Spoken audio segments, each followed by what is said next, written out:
to cities that never close down, from New York to Rio and old London town. But no matter how far and how wide I roam, I still call Sri Lanka home.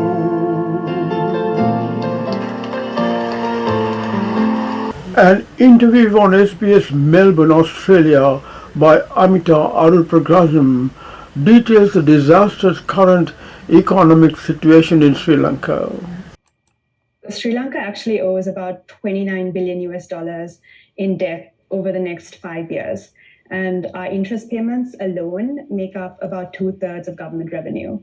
Upcoming payments in the next year total about 6.65 billion US dollars. And we only have reserves now at about 3.13 billion US dollars. And that's, of course, due to a recent currency swap with China.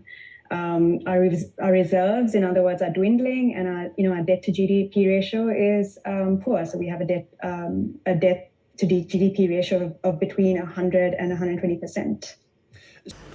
The President of Sri Lanka, Mr. Gotabaya, at the recent Sri Lankan Independence Day celebrations in Colombo, appealed to the country's expatriates to send money home as the country is struggling with the worst economic crisis in decades, mainly due to depleted foreign reserves. Sri Lankans are facing shortages of milk powder, cooking gas, kerosene, and other essentials. Cash shortages have hindered imports of raw material for manufacturing and worsened inflation, which surged to 12.1% in December. The pandemic has dealt a heavy blow to an economy that depends heavily on tourism and trade, with the government estimating a loss of 14 billion over the last 2 years. The economy is estimated to have contracted by 1.5% in July-September 2021, according to the central bank. President Gotabaya Rajapaksa said Sri Lankans abroad who sent foreign currency back home are a major resource.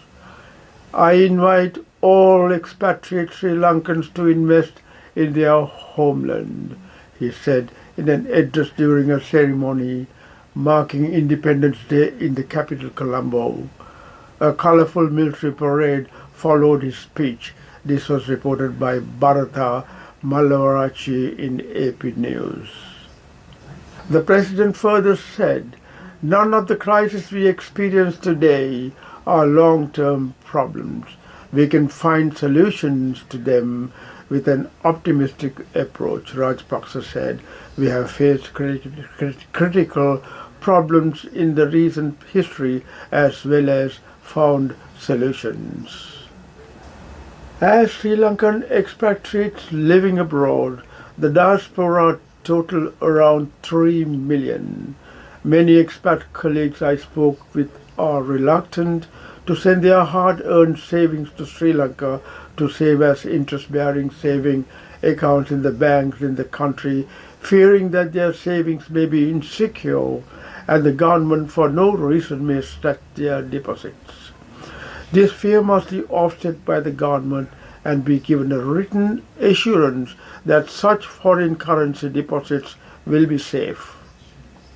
That fear is minimized by perusing the flyer published by the Central Bank of Sri Lanka that assures you that you can freely take back funds.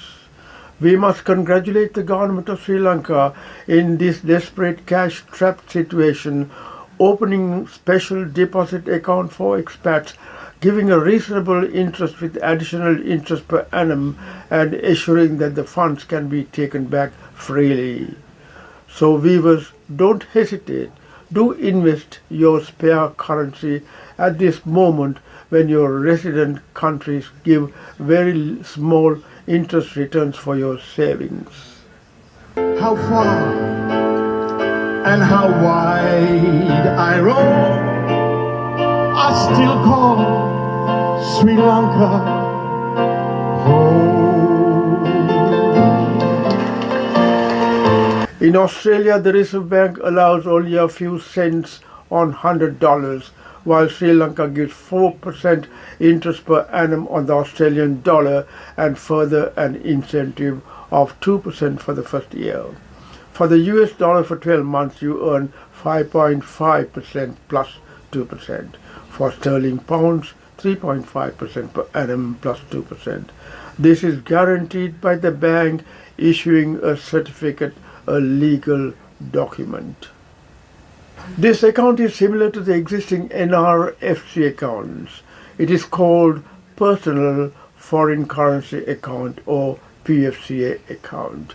As I said, it is a new special account that gives an interest rate of 6% during the first year for the Aussie dollar, guaranteed with a printed certificate.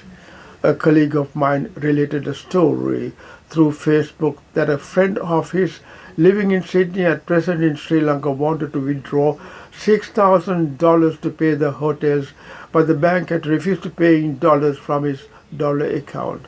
He was told that he could get it in rupees, so he had to use his credit card.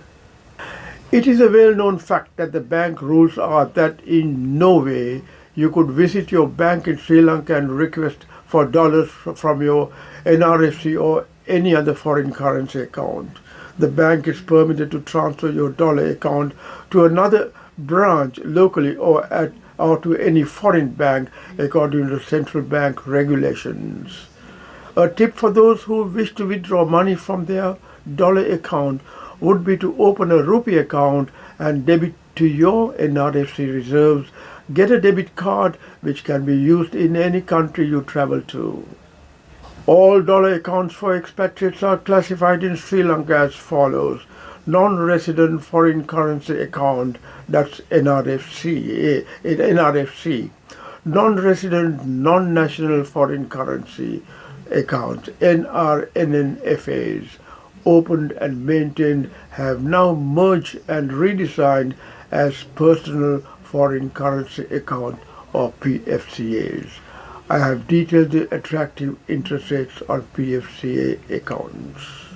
If you want further assurances and information, you could contact Astrid at Ceylon Bank, a very kind lady having all the time to discuss your financial plans. Her email address is astrid@ceylon.lk.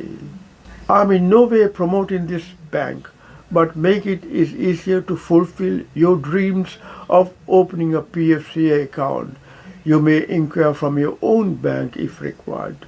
Thank you for your time viewing this video talk. Stay safe and goodbye for now. And like no other,